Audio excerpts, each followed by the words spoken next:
Muy bien, tenemos al doctor Nelson Rodríguez Varela, abogado y ex fiscal con nosotros. Muchísimas gracias, doctor, por estar acá. Placer. Y tenemos también al doctor Marcel Felipe, abogado, presidente de la Fundación Inspira América y del Museo de la Diáspora. Muchas gracias por estar acá. Gracias, Juan Manuel. Ambos como abogados, pues hay muchas preguntas, ¿no?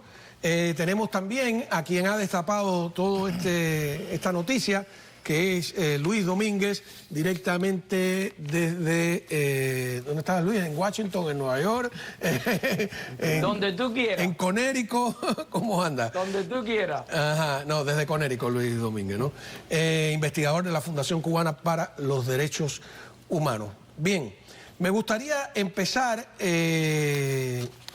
con las preguntas que ya ha ido lanzando al aire el doctor Nelson Rodríguez Varela.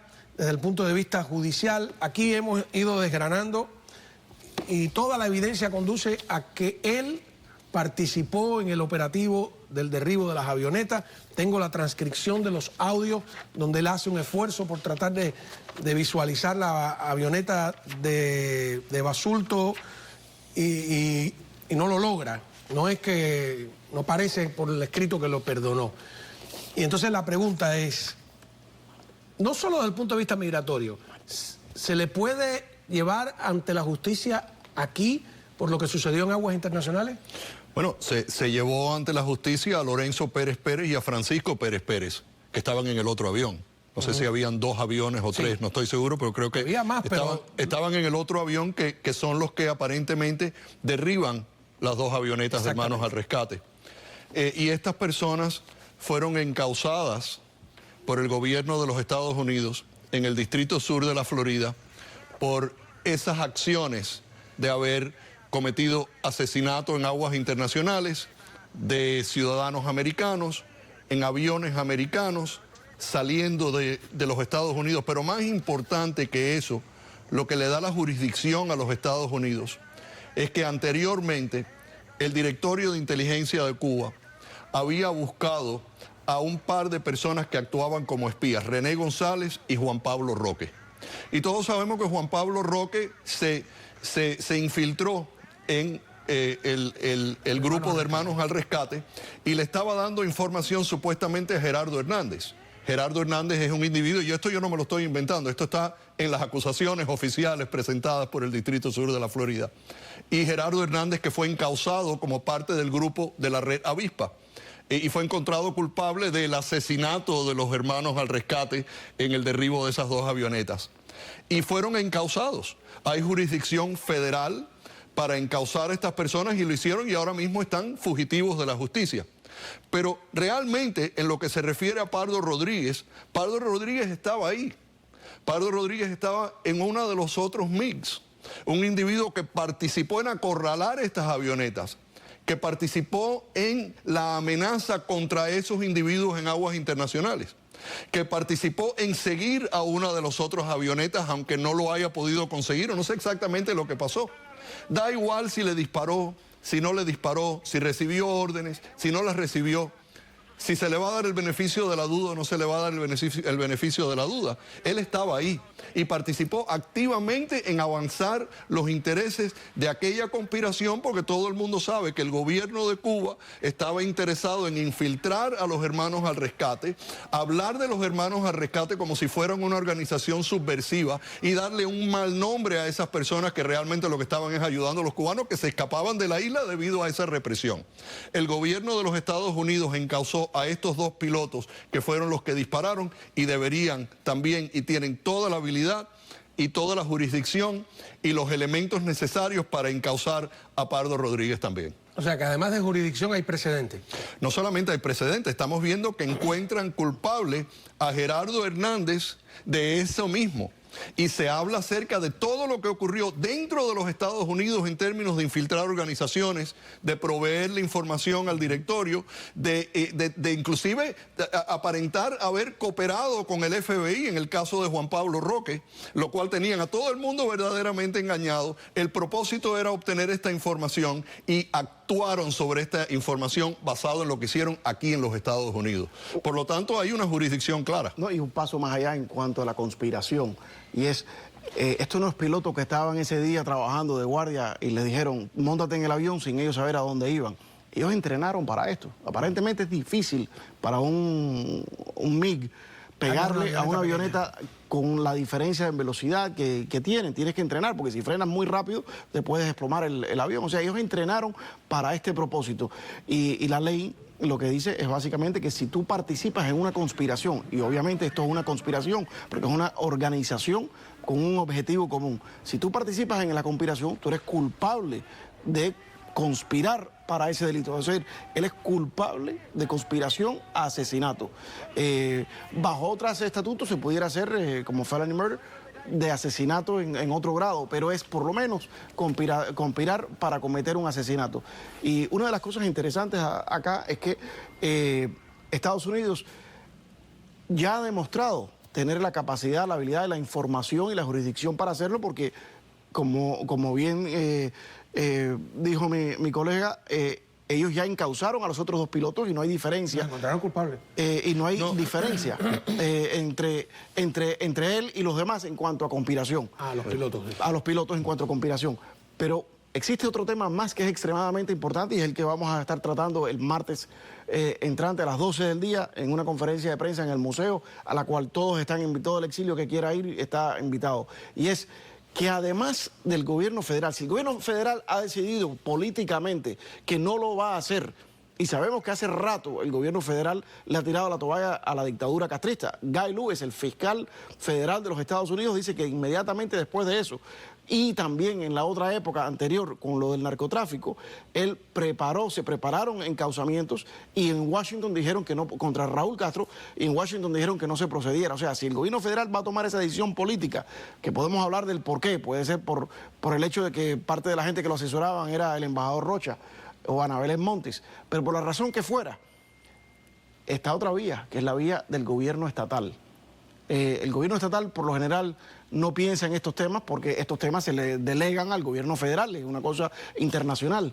Pero eso no quita que tenga la jurisdicción también el gobierno estatal si lo quiere hacer, porque la ley estatal te da dos vías para hacer esto. Primero que todo, la vía de la conspiración. Una conspiración que sucede, por lo menos parcialmente dentro de la Florida, puede atraer como demandado, de acusado, no solamente a los que lo hicieron dentro de la Florida, sino a los que conspiraron con ellos fuera de la Florida. Entonces, bajo el estatuto de conspiración, por lo menos por el crimen de conspiración. Y luego, la Florida también tiene una ley... Sí, como se ha traído a los narcotraficantes que nunca han pisado territorio norteamericano, pero que participaron en una conspiración con personas que estaban aquí, ¿no? Y eso ha sido generalmente por parte del gobierno federal, pero lo que al punto que está yendo Marcel es válido. Existe la ley antiterrorismo del estado de la Florida y existe una conspiración para cometer un asesinato.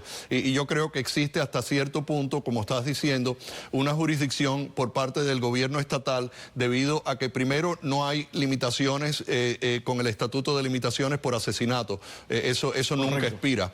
Es un asesinato que se cometió fuera de los Estados Unidos, pero el nexo lo pueden sacar textualmente de la acusación que presentaron contra los Pérez, que fueron los pilotos que derribaron las avionetas. Entonces, como existe esa jurisdicción por parte de la conspiración, dada porque la información que se le provee al gobierno cubano, que los permite despegar esas dos MiGs desde Cuba y llevar a cabo este asesinato en aguas internacionales, ocurre aquí en los Estados Unidos.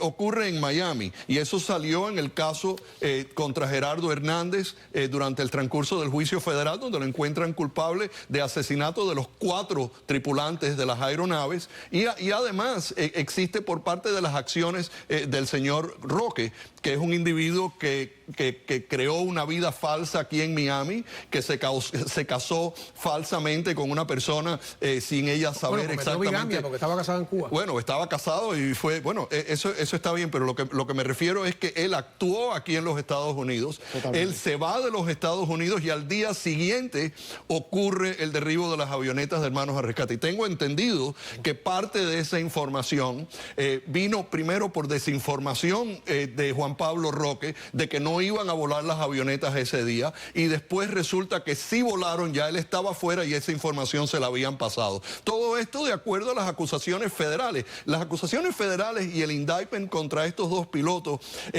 comprende mucha información. No es un indictment escueto solamente alegando las acusaciones, sino hay elementos descritos y detalles que tienden a demostrar que hubo una participación por parte de los conspiradores aquí en los Estados Unidos y principalmente en el área de Miami. Y una de las cosas, para estar claro, la ley antiterrorista de la Florida ni siquiera requiere que el acto criminal haya ocurrido dentro de la Florida, sino que haya sido contra residentes de la Florida o ciudadanos americanos con la intención de causar un impacto acá en la Florida. O sea, el gobierno estatal también tiene sus herramientas.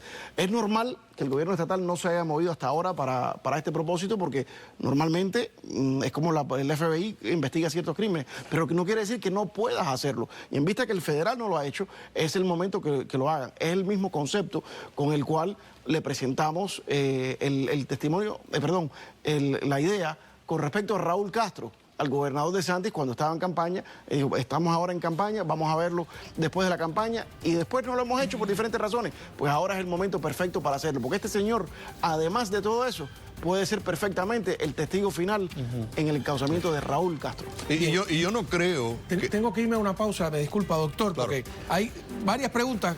¿Qué se puede hacer entonces? ¿Qué paso hay que dar para impedir que se vaya, que se escape? Para impedir que caiga en un proceso migratorio cuyo único castigo es que lo deporten, y para enfrentarlo realmente a la justicia. ¿Qué hacer concretamente? Y vamos a ver cómo el propio Pardo justifica el hecho diciendo que recibían órdenes. Volvemos. Muy bien, continuamos aquí discutiendo este tema tan delicado, donde murieron 3 ciudadanos norteamericanos, uno de ellos veterano de Vietnam, por cierto, y un residente. Entonces, preguntas claves sobre este piloto que está viviendo aquí, trabajando en los Estados Unidos, no sé exactamente con qué estatus. Uno, si esto cae en un proceso migratorio, el final simplemente es que lo deporten. Mi pregunta es, ¿el objetivo no sería llevarlo ante la justicia por participar en la conspiración? Hasta donde hemos recabado información, parece ser así, para asesinar a 4 personas. Juan Manuel, a mí no me interesa que deporten a esta persona. Hay mucho menos, si vamos a construir la Cuba del futuro, lo quiero tampoco en Cuba. Esta persona donde pertenece es en uno de 2 lugares. O en la prisión, donde se merece estar como asesino, por participar por lo menos en una conspiración para asesinar. Y digamos, si todavía le queda alguna medida de decencia, lo que puede hacer es convertirse en el testigo principal que necesitamos para terminar de encauzar a Raúl Castro, que es el arquitecto de estos asesinatos, él y Fidel Castro. Y eso es lo que yo quisiera ver. O sea, digo, vamos a darle el beneficio de la duda a la persona, de que como decía Orestes Lorenzo, de que, bueno, él decidió no disparar, se hizo el loco para no disparar. No importa, no importa. Eso te pudiera... No, Orestes no ha dicho eso exactamente, ¿no? Orestes deja ahí una interrogante. Deja una interrogante, pero el mejor escenario para Pardo es que él, a propósito, no hizo lo que tenía que hacer para no estar en la posición de tener que dispararle. Ese es el mejor escenario para él. Eso no quita que él haya conspirado para matar a esos muchachos, y esos muchachos murieron al resultado de esa conspiración. Él sigue siendo culpable de ese crimen. Otra cosa es que él diga, bueno, no me quedaba más remedio, que presente atenuantes frente a la ley que minimicen un poco, pero él no es un candidato para ser deportado, él es un candidato para enfrentar la justicia o mejorar su posición por medio de testificar contra Raúl. Y yo creo que es un insulto a los ciudadanos de los Estados Unidos darle un parol humanitario a una persona que está involucrada en una situación como esta. Yo no sé nada de inmigración, pero sí hay abogados que conocen mucho de inmigración aquí en el pueblo. Y yo te voy a decir que eso es un insulto total. Un individuo que no se merece la protección de los Estados Unidos para un parol humanitario. ¿Qué es lo que se merece? En mi opinión, las autoridades deberían de abrir un gran jurado. Totalmente. Y basado en ese gran jurado, empezar a darle a todos los potenciales testigos una orden de comparecencia frente al gran jurado, donde tengan que venir y testificar de forma veraz o con penalidades de perjurio, todos los problemas que podrían venir. Ahí sí es verdad que estás inmunizado y no tienes absolutamente ninguna opción que testificar y decir lo que sabes, o no estás cumpliendo con la orden de comparecer frente al gran jurado. Y es lo que yo haría, y es la única manera realmente de averiguar todas estas cosas. Porque hoy podemos hablar con muchas personas que tienen información, y muchas personas sí la tienen, y muchas personas tienen un gran sentir por Cuba, y yo lo sé, y por estos 4 muchachos también. Pero a mí realmente no me importan las historias colaterales en este momento. A mí lo único que me importa es que se sepa la verdad. Y el gobierno federal tiene todos los recursos del mundo para lograr obtener esa información. Y es de la manera que yo lo haría. Y tal vez, como decías anteriormente, y dijo nuestro colega Willie Allen, que es un gran abogado, yo he trabajado con él numerosos casos, a convertirlo en un testigo de materia. Y ahí lo puedes aguantar para que no se vaya. Lo peor que podría pasar es que tú hagas todo esto y que el hombre se vaya. Porque la pura verdad es que no resuelve nada para la justicia que este hombre se vaya de aquí. Lo tenemos aquí, ha entrado bajo un parol humanitario voluntariamente, porque él no tenía que venir. Él podía haber dicho, no, yo me quedo. Yo no tengo absolutamente nada que hacer en los Estados Unidos, y mucho menos sabiendo del encauzamiento de los otros pilotos que trabajaron y conspiraron conmigo.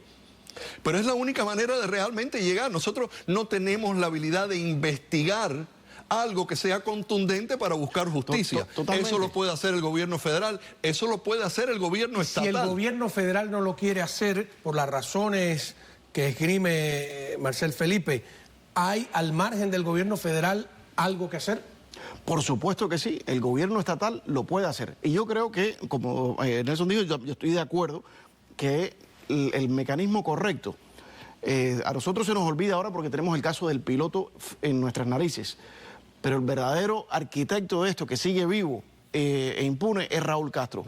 Y debe existir, y existe todas las vías para encauzar a Raúl Castro a nivel federal y a nivel estatal. Por lo tanto, la mejor forma de proceder desde el punto de vista legal es que se abra la investigación sobre la participación de Raúl Castro, que en realidad es una investigación que no requiere de mucho, porque verdaderamente han habido muchas admisiones de que ellos eran los jefes de la conspiración. Es obvio que eran los jefes, él lo ha dicho, pero además que en base a esa investigación que se abra, que es muy fácil abrirla, el fiscal lo puede abrir, que se detenga a esta persona como testigo, porque el momento que él está como testigo para una investigación se le puede detener, sobre todo que es un riesgo de Florida, ¿no? Es un riesgo de escape, porque es una persona que no tiene un gran vínculo acá al país. Y entonces, como medio de ese proceso de investigación, a él se le puede hacer las interrogaciones, como el cuestionamiento bajo juramento a los otros testigos que siempre han dicho, bueno, yo sé, pero no voy a decir. Ahí van a tener que decir. Tienes que decir. Ahí lo van a tener que decir. Y vamos a saber la verdad, y una de las cosas va a suceder. O él termina a ayudar a encauzar a Raúl Castro, o él sale encausado de esa.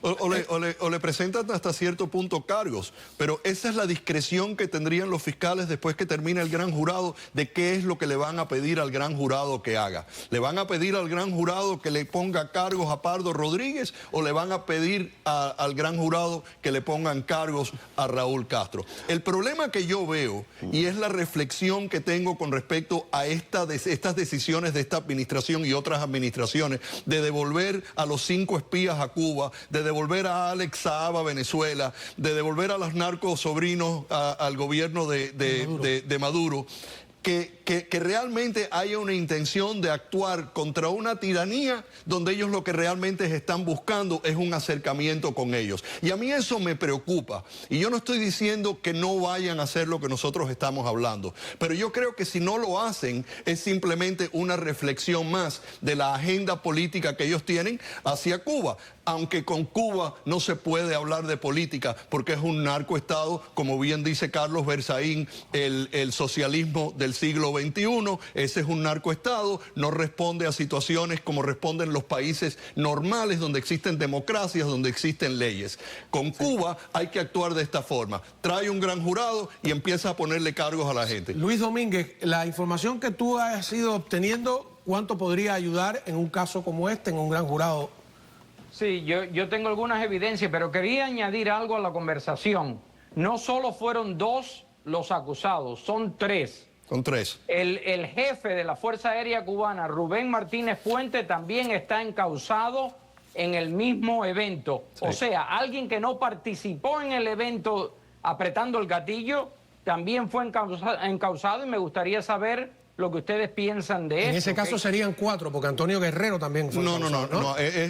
Tiene razón el caballero, son 3. Está Lorenzo Pérez Pérez, Francisco Pérez Pérez, y como bien dice el señor Benítez, también está acusado el general Rubén Puente.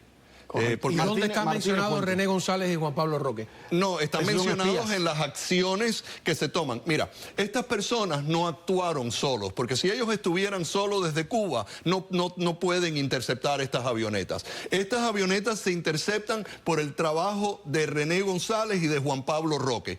Especialmente Juan Pablo Roque, que porque estaba infiltrado entre los hermanos al rescate, supo cuándo las avionetas iban a volar. René González también, porque yo tengo testimonio, yo cubrí eso como periodista. René González era el radista en ese momento. Exacto. Pero Juan Manuel, exactamente quién estaba en la avioneta. Las informaciones a través de cierta manera que tienen al lado ellos. del radista. Pero la diferencia de lo que dice Nelson es que los hermanos Pérez Pérez y el general Martínez son los que estaban en Cuba. Es decir, que lo interesante de esto para el propósito de hoy es que esos encausados no tocaron el territorio americano y sin embargo fueron encausados. Es decir, existe la evidencia en el archivo de la Fiscalía y existe la ley que le da jurisdicción para hacerlo. Y de la misma forma que se encausaron a esos, se puede encausar también a este piloto. Es decir, el argumento de que no existe jurisdicción es falso, legalmente no es correcto. Y ahí está la evidencia en el hecho de que ya se hizo. En este mismo caso, no es un precedente en el sentido de que es un otro caso parecido. En este mismo caso, inclusive el del general Martínez, que ni siquiera fue uno de los que estaba volando. General Martínez, por cierto, que es el primo del exalcalde Raúl Martínez, que incluso cuando fue a Cuba dicen que lo fue a visitar. Entonces, curiosamente, esas anécdotas que caen acá en la vida. Pero una de las cosas que a lo que Nelson estaba yendo es que el punto es que sí existen las herramientas legales para hacer esto.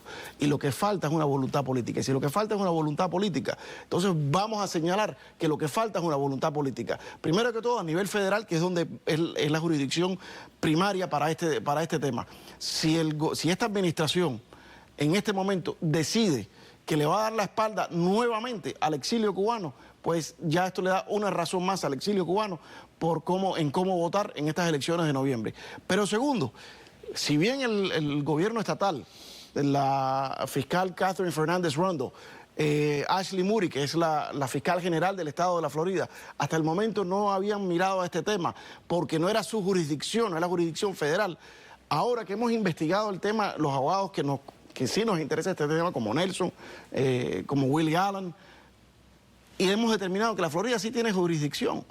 Entonces hay que llevarle ese caso a ellos, y ellos tienen que saber que esto es una decisión que ellos tienen que tener, porque técnicamente lo pueden hacer. Si no lo hacen, el pueblo tiene que saber que es una decisión política. Lo más probable es que él ahora o después está viendo el programa y dirá, pues yo haré lo posible para que no lleguen a mí, digo yo, en caso de ser culpable de todos los documentos. Bueno, muy bien. Tenemos atrás, es importante ponerle rostro a las víctimas, ¿no? Si pudiéramos poner esa foto en primer plano de Armando Alejandre. Armando Alejandre, que es a la izquierda, veterano de la guerra de Vietnam, y un activista, ¿no? Carlos Costa, que era un joven que estaba pues también practicando, haciendo horas para poder ser un piloto comercial, al igual que Mario de la Peña y Pablo Morales. Este joven, ninguno tenía experiencia militar, salvo Armando Alejandre, que no estaba de piloto, estaba allí simplemente volando como volamos tantos periodistas, tantas personas en esos aviones. Una anécdota de Mario de la Peña. Mario de la Peña, sus padres le dijeron, bueno, si te gusta tanto la aviación, ¿por qué no te metes en la Fuerza Aérea norteamericana? Y él dijo, yo no quiero tener en mi conciencia matar a otro ser humano, pero en lo que estás haciendo te pueden matar, y estará en la conciencia de ellos, pero no en la mía. Sí, claro, es terrible, ¿no? Los familiares, conocemos a sus familiares, es una cosa que nos toca y vivimos demasiado de cerca. Volvemos a ver, yo quiero poner, cuando hablo con Orestes Lorenzo, y la pregunta, porque lo que tengo entendido de toda la conversación, lo que he logrado recabar y también la producción, es que cuando Orestes Lorenzo lo encara, él justifica el derribo de las avionetas y justifica a los hermanos Pérez Pérez diciendo que, bueno, ellos cumplían órdenes. Veamos. Usted me dijo que habían conversado sobre este evento y que él había justificado a los hermanos Pérez, que derribaron las avionetas de Hermanos al Rescate, diciendo que ellos cumplían órdenes. ¿Es eso cierto? Cierto. Para mí era impensable que Pardo tuviera esa opinión. El Pardo que yo conocía, que conocí del 77 al 80. Vamos a estar claros, yo desde 1980 no tenía una relación o encuentros con Pardo de largas conversaciones. Si nos encontramos o nos vimos alguna o 2 veces en Cuba en el servicio, sería de pasada. Él estuvo siempre en San Antonio de los Baños, yo estuve en Santa Clara. O sea, ese Pardo cándido, joven, noble, callado, que yo conocí en los 80 es el que yo esperaba que era. Y Pardo, cuando me dijo que esta gente solamente cumplían órdenes, para mí fue un golpe duro. ¿Cuándo se lo dijo? ¿Ahora o se lo dijo en aquella primera conversación? Me lo dijo en la primera conversación. Y eso ¿En la primera conversación? Sí, un golpe demoledor. Ajá, que fue en el 2017. 2017. A ver, Luis Domínguez, el rol, tú lo has podido investigar exacto del avión con la frecuencia de radio número 22, que era la de Luis Raúl González Pardo, según todos los documentos que tengo aquí. El rol de él allí, ¿qué puedes contarnos? Sí, él era el único de los 2 aviones que despegaron del grupo ese pequeño de 2 aviones. Él era el único que llevaba radar y probablemente el único con misiles, porque el otro avión, ya que era un avión de entrenamiento, lo único que llevaba era un cañón de 23 milímetros abajo. Cuando un avión es de entrenamiento, le quitan el radar y le quitan muchas de las cosas para poder soportar el peso extra del segundo asiento. Entonces él llevaba los misiles, él llevaba radar, él llevaba también un detector infrarrojo. Los cubanos le dicen otro nombre, ahora no me acuerdo cómo es, pero detecta el calor. Y ese fue el tipo de misil que se lanzaron desde el otro avión, el que hizo los derribos, porque ese sí era un avión de 2 pilotos y nada más que tenía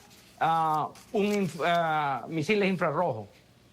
A ver, entonces yo aquí en esta descripción, por cierto que es muy llamativo, doctor, que esta transcripción dice transmisión texto que provee Cuba y al lado transmisión texto que provee Estados Unidos. O sea, que incluso podemos decir que esto lo provee parte de ello el propio gobierno de Cuba. Hay pocas diferencias, ¿no?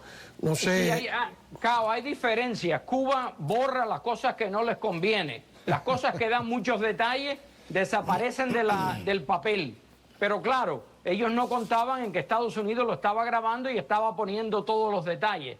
O sea, que las cosas que le faltan ahí, los americanos lo tienen. Pero fíjate, por esta conversación, su avión no está dejando, está desesperado, está pidiendo instrucciones, está conversando, no lo veo, sí, estoy, se me escapa. Hay un momento, déjanos acercarnos primero, está maniobrando. Y hay un momento en que dice, voy a bajar la velocidad, ¿no? Para ver si lo puedo atrapar, etcétera, ¿no? Aquí ahora estoy diciendo con mis palabras, lo puedo buscar. Sí. Y después él ve un barco que es el que es el barco probablemente el crucero. Cao, si me permites para ayudarlos, sí. Él reporta el arranque ese día a las 15:29 con 40 segundos. El despegue lo reporta a las 15:35 con 09 segundos. Y suspenden la misión a las 15:55 con 58 segundos. O sea, que él está atrás de estos aviones desde las 15:35 hasta las 15:51. Sí. Hay que hacer las matemáticas y son casi 25 minutos. Y lo que sucede también es que yo no sé por qué hay que complicar tanto la cosa. Correcto. Cuando tú tienes un caso de un robo en un banco, y van 3 personas. Uno va manejando y los otros 2 se bajan, roban el banco, matan al guardia, se montan en el carro y se van. Uno dice, yo pensaba que yo lo estaba llevando a hacer un depósito. No, usted los llevó para que hicieran esto. Los encausan a los 3 por la muerte del guardia y por el robo del banco. Totalmente. No importa lo que haya hecho Pardo Rodríguez, si disparó o si no disparó. Lo único que importa es que despegó, que participó en la intercepción de las avionetas y que esa intercepción resultó en que les dispararan porque esas eran las intenciones. De alguna manera su presencia no es delictiva, pero su presencia en volar el avión en contra de estas avionetas sí lo es. Mira, y lo pone dentro de la conspiración. Pues en una conspiración lo único que tú tienes que demostrar es que hiciste algo para avanzar los intereses de la conspiración. Y por lo tanto, el haber despegado, el haber constituido esa amenaza contra las avionetas, que causó que las avionetas trataran de escaparse, y el derribo de 2 de ellas, es suficiente para soportar cualquier conspiración bajo cualquier interpretación. Y otra cosa es que esa jurisdicción y el hecho de la conspiración es liberalmente construida y lo puedes inferir de las acciones de cada cual. Por lo tanto, yo no veo ningún problema con ese encauzamiento. Totalmente. Mira, Luis, a las 15:47, a las 15:47:04, él está diciéndole a la base, no lo tengo a la vista. Después dice, lo tengo a las 12:02, que es una cosa muy militar, decíamos aquí, ¿no? Que quiere decir que está a tu derecha más o menos así. Después dice, no lo tengo ahora, no, que se le perdió. Y a las 15:48:07 dice para mí una frase totalmente inculpadora que dice, voy a disminuir un poquito de velocidad para ver si los puedo coger bien. Y entonces le dicen de la base que Basulto se le ha puesto atrás. ¿No? Sí. Es más o menos lo que veo. Y después viene todo el tema de que se pierde. Claro, te lo explico muy fácil. Ajá. Ellos van a tanta velocidad y van a altura que le pasan por arriba, lo pierden 2 veces.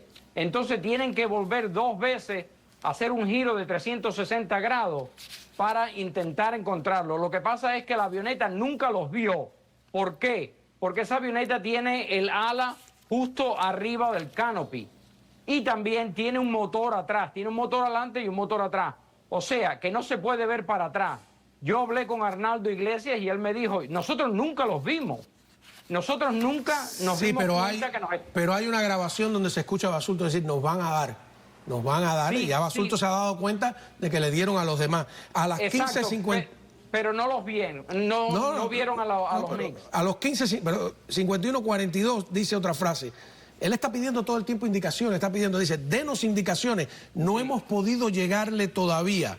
¿No? Dice, sí, le dicen, sigue las indicaciones, muy alto ahí donde va. Dice, correcto. Y entonces empieza a tratar, está participando en la persecución. Es obvio lo que estaban haciendo. Claro. Esas circunstancias le dan a pensar a cualquier jurado, a cualquier persona razonable que estaban llevando a cabo el intento que al final lo lograron. O sea, las circunstancias te dan a ti suficientes pruebas de que había una intención de hacerle daño a esas avionetas, a esas personas, que había una conspiración para lograr la intercepción y el derribo de esas aeronaves basado en lo que se estaba diciendo. Entonces, yo no creo que es tan difícil. Realmente, yo creo que no sé si habrán interferencias políticas, razones por las cuales no dañar un posible acercamiento con Cuba, pero si tú vas a ser honesto, serio y aplicar la ley de los Estados Unidos, tú tienes que proceder. Vamos a una pausa. ¿Qué hacer para impedir que... Bueno, yo creo que lo mejor sería que él hablara y diese la cara. Yo sigo invitándolo, sería lo más transparente, ¿no? Si no tiene nada que ocultar. Pero de todas maneras, para impedir que escape, ¿no? Y que no ayude a entender todo lo sucedido ese lamentable día.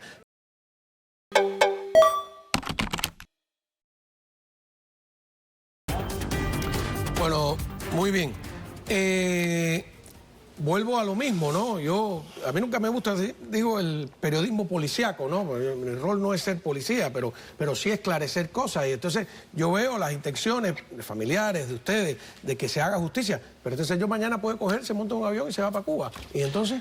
Si este señor hace eso, pues entonces yo se lo pondría al gobierno norteamericano, que ha permitido que entrara y que estuviera aquí cuando tuvieron la oportunidad de agregarlo a esta acusación contra los otros 2 pilotos y al jefe de las Fuerzas Aéreas cubanas por el derribo de las avionetas del Hermanos al Rescate. Y lo último que quiero decir es que realmente aquí en los Estados Unidos, si nosotros presumimos de ser un Estado de Derecho, nosotros tenemos que aplicar la ley. La diferencia entre nosotros y Cuba es que Cuba está gobernado por una delincuencia que responde solamente a ese tipo de conducta, a la corrupción, al narcotráfico, al lavado de dinero. Es un gobierno que le quita todos los derechos al pueblo y ellos son los que se roban todas las riquezas y todas las habilidades del país. Ahí no hay Estado de Derecho. Aquí sí. Ellos protegen a los criminales, ellos protegen a los delincuentes, muchos de esos buscados aquí en los Estados Unidos, y los Estados Unidos le permite un acercamiento, busca un acercamiento y le piden a este señor y le dejan a este señor que entre. Eso sería la razón por la que este señor se va, no por nosotros ni por más nada. Si nosotros vamos a presumir de ser un Estado de Derecho, nosotros tenemos que proceder contra esas injusticias. Nosotros le tenemos que dar a estas familias una justicia con respecto a quién es la persona realmente responsable por la muerte de todos ellos. Te digo una cosa, si decide quedarse, no sería el primero que prefiere una cárcel en los Estados Unidos que vivir en Cuba. Ya ese caso se dio anteriormente. Él le quedan 2 opciones. Él puede regresarse a Cuba y verdaderamente a Cuba, porque tiene muchos lugares donde puede ser perseguido. Está esperando a su esposa que venga. O puede dar el servicio de ser testigo contra Raúl Castro, que es el principal arquitecto de este crimen. Creo que los intereses del exilio cubano están primero que todo en causar a Raúl Castro y luego en llevar a todos a cumplir una sanción y una cárcel. Él que haga lo que quiera, nosotros tenemos que hacer lo que tenemos que hacer, y si las leyes lo permiten que se hagan y nuestros líderes acá han decidido tomar la posición política de no hacerlo, entonces el problema es nuestro. Nosotros tenemos que actuar, y por eso es que precisamente invitamos el próximo martes a las 12 del día en el Museo de la Diáspora Cubana. El que quiera llegar ahí, ayudarnos a pedir justicia, vamos a exigirle a nuestros líderes estatales, también a los federales, pero por primera vez a los estatales, que tomen acción sobre este caso, que tomen acción y tomen acción definitiva. Si bien cojan a esta persona, lo metan preso y lo encaucen, o si bien lo utilicen para hacer el testimonio que se necesita contra Raúl Castro. Ahora, Luis, en las conversaciones de nuestra producción, que no lo hemos ocultado, la producción de nuestro programa habló directamente con él. Y él, una de sus justificaciones es que él tiene todavía que sacar a su esposa de Cuba, y mientras su esposa esté en Cuba, él no puede hablar, algo así. ¿Qué sabes tú de eso? De esa parte yo no sé. Yo con la vida personal de él no me he metido. Yo lo que investigué es las acciones que se hicieron ese día y quiénes participaron. Y por cierto, todas las personas, porque fueron 6 pilotos que participaron, lo tenemos en la página Represores Cubanos. Ahí los pueden buscar por nombre, se los diré fácil. José Fidel Gual Vargaza fue uno de los compañeros de este señor.